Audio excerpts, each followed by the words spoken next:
ठाणे महानगरपालिका पाणीपुरवठा विभागाच्या रूपादेवी पाडा येथील पंप हाऊसचं काम तब्बल 8 वर्षांपासून रखडलं असल्याने परिसरातील नागरिकांना गंभीर पाणी समस्येला सामोरं जावं लागत आहे।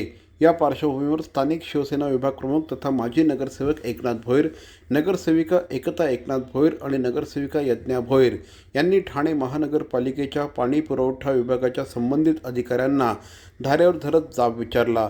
सदर पंप हाऊसच्या कामाचा शुभारंभ उपमुख्यमंत्री एकनाथ शिंदे यांच्या हस्ते संपन्न झाला होता। मात्र शुभारंभानंतर देखील 8 वर्ष काम पूर्ण झालं नाही। 8 वर्ष उलटूनही काम रखडलेलं असल्याने नागरिकांमध्ये नाराजी आहे।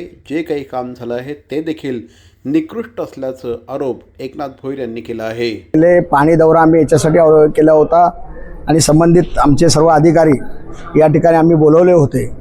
याचं कारण असा होता का या ठिकाणी जे आपला संपाचा काम गेल्या 8 वर्षापासून प्रलंबित आहे, सर्वसामान्य नागरिकांसाठी या इंदिरानगर, किसननगर, श्रीनगर सगळ्याच भागातील नागरिकांसाठी, सावरकर नगर सर्वच नागरिकांच्या भागासाठी या ठिकाणी एक मोठा संप आम्ही बांधण्यात आला होता, आम्ही हाती घेण्यात आला होता।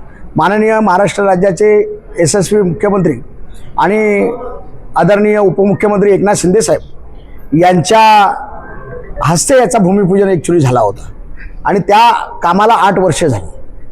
खरं तर बघायला गेलं तर कोविड काळात सुद्धा या ठेकेदाराला आम्ही पैसे दिलेले आहेत। महानगरपालिकेने सुद्धा त्या ठिकाणी पैसे दिले का लवकरात लवकर काम व्हावा, पण ठेकेदाराच्या मगरुरीमुळे हा काम कदाचित थांबला असेल। मग अशा ठेकेदारांवर कारवाई झाली पाहिजे असा आमचा मागणी आहे, कारण आमच्या लोकांची जीवनाशी तो खेळतोय। नाही, आता थोड्या दिवसात आता आम्ही इथे काम कंप्लीट करून घेऊ आणि जे ग्राउटिंगचा जो विषय आहे तो आम्ही 100% वॉटर होईल असं ते बघू। थोडंसं त्या संगपीठचं ग्राउटिंग राहिलं आहे, ते ग्राउटिंग पण आम्ही आता कंप्लीट करून घेऊ। पुढच्या 1 महिन्यात हे काम कंप्लीट होईल।